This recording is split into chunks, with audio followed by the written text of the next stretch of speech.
Welcome back and welcome to Women and Globalization.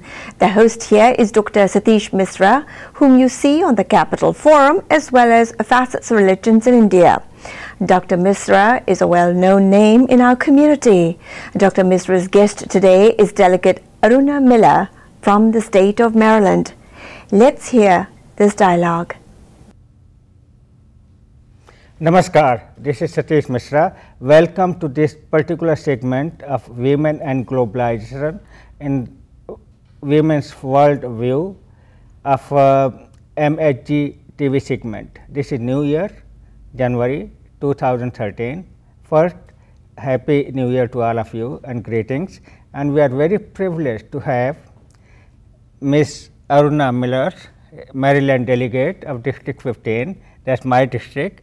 And this is a true picture of a global woman. The world has shrunk. It is becoming smaller and smaller and smaller due to technological advances, due to communication, due to all kind of things that are happening. And women's role has also changed quite a bit and is continuously changing quite a bit. And you are a perfect example coming from a medium family all the way up to political know-how, everybody knows you, and international fame. So I would like you to tell us, our audience, what's your background, where you come from, and how did you get where you are today?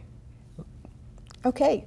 Well, foremost, Dr. Misra, thank you for having me here on your show this evening.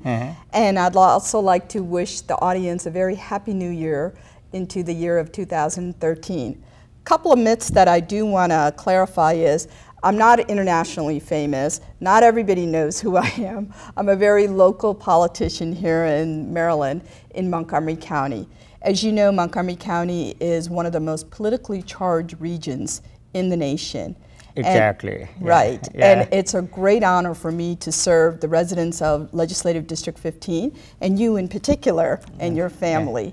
So I must say that it's a great honor to be here as well. So a little bit about myself.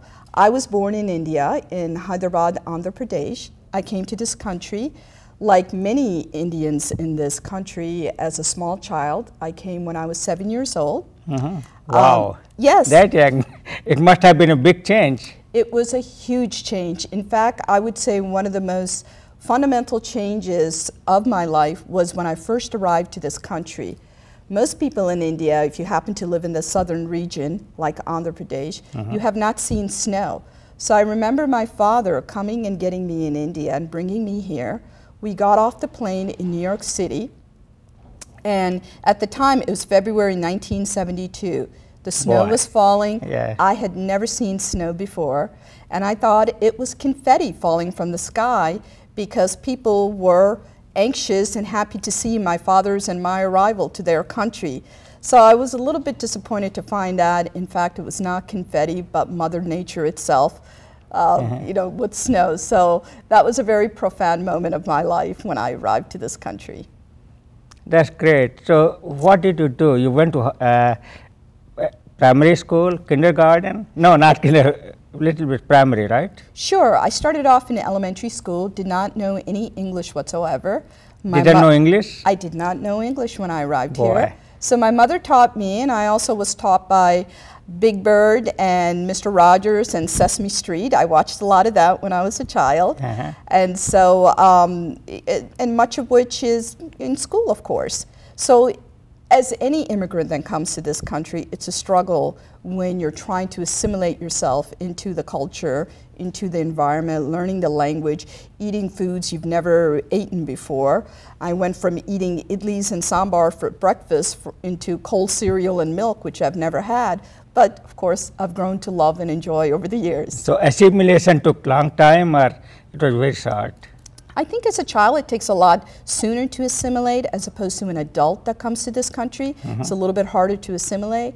So, but nevertheless, I think even as a child, you do face a lot of struggles being an immigrant child to this country, because the area that I grew up in, it was primarily Caucasian majority, very few immigrants and people of Indian origin in the school. In fact, I probably was one of 3 kids who were of Indian descent that went to the school. Those days in 1972, the immigration was not that prevalent. That's right. It was, if you see a person of Indian origin, you just go and, rush and meet him or her. Right. Right. It was a very unique situation, and I think over the years from 1970 to where we are today, as you know, we are becoming a very diverse community Very in diverse this nation. and affluent too, in some sense. Absolutely. The state of Maryland has 3 delegates of Indian origin. That's right. And that's fantastic. That's more than the state of California, New York, and any other state in the United States combined. That's right. And Montgomery County.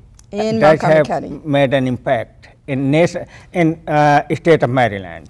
Montgomery County single mode was responsible for approval of so many resolutions. That's right. So let's get into your personal life. I understand that you married an American, white, Caucasian. How did that happen? Well, I think they call it love. I happened to meet my husband of 22 years now when I was in college. I was going to engineering school, and he was also an engineer, a student studying there. And, what can I say? One thing led to another, and we felt that our union would be what would be best for our lives. That's wonderful. And you have wonderful 3 children. I have 3 beautiful daughters that we are very proud of. Yeah, I interacted with them during your campaign. And I was really impressed with their dedication, their love for their mother, and their love for the Montgomery County. Thank you. I was really impressed, and I decided at that time, when I met them at Travula Elementary School, one of these fundraisers, something like that, and I was really impressed and decided that this is the right person to support. Thank you very much. I'm very happy about that interaction. I didn't know you at that time, but I knew your children. Well, I'm glad they're giving a good image of their mother and their father. Yeah. So I want to know a little bit, our audience would like to know, how did that marriage happen? Oh, okay. Yeah. Sure. As you know, you must have had many barriers, your parental barriers, your community barriers, many barriers that you had to cross. Well, at the time when we got married, it was 1990. So prior to that, yes, it was a bit of a challenge for me to let my father and mother know that I was indeed was thinking of marrying someone that was not of Indian origin, that was not a Hindu, that had no part of the Indian culture. I think that was they tend to be a little bit more traditional, so that was a little bit of a surprise for them. But nevertheless, I think the fact that they knew that they brought me to this country along with my siblings, I grew up here, that may be an inevitable thing that may happen in the future, and surely it did. And they immediately embraced my husband, because ultimately it's not the color of your skin or where you're from or what religion you believe in. If the core of you is a good person and they know that person will be good for their daughter, ultimately that's what matters. That's the message. That's the message that we should all get, that core is compatibility. Personal compatibility, not the social compatibility. That's right, Dr. Misra. In fact, having 3 daughters of our own, I often tell my daughters that one of the most important decisions that they will make as an adult is choosing their spouse, because that could make their life difficult, it could make it mediocre, or it could be heavenly. So it's up to them, and I hope that they make the perfect choice for their spouse. That's great. That's great. This is really something that we should all not only learn to live with, but appreciate it. We should all appreciate the diversity that we see, diversity not only in this country, but also in India. India is a real example of diversity. Still there is unity. Still there is focus. And you come from a very modest background to some prominence, even in the state of Maryland or in Montgomery County, and you have been involved with so many trips that governor took to India, and so many developments that you are involved in India, and especially where do you go in India? Where do you really want to focus on in relationship with state of Maryland and Indian state? Okay. Well, let me first start off by saying that President Obama has often said the single most important relationship in the 21st century is that between India and the United States. That's true, yeah. Right. Given the globalization that's happening before us. Governor O'Malley with the state of Maryland certainly agrees with that. And in 2011, he took an opportunity to visit Asia. And one of the countries he visited, and luckily for myself and the two other Indian American delegates in the Maryland General Assembly, we were able to go with him to India. First, he wanted to give opportunities to get contracts for the state of Maryland. Why would India be interested in the state of Maryland?